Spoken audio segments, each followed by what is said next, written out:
Right, so this is the second part of the video. I'll be testing the generator output. I expect no output because there's no input.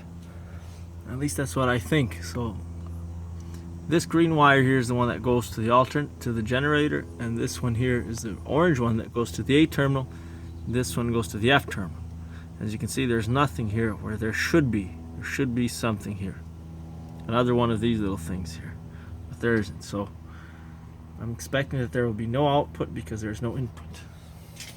Got the multimeter hooked up here.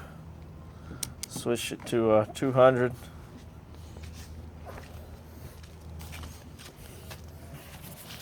Start the vehicle.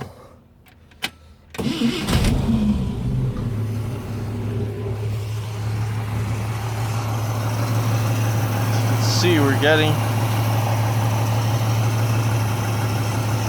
2.7, 2.8 volts. So that's shit. There's no output whatsoever. I'll turn it off.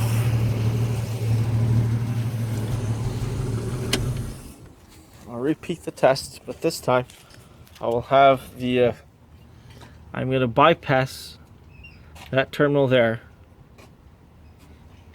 and we're going to connect this to ground. First I gotta find a I guess I gotta find another jumper lead here. So this right away, this is telling me that I have to replace this voltage regulator here. It's been tampered with. We need another one.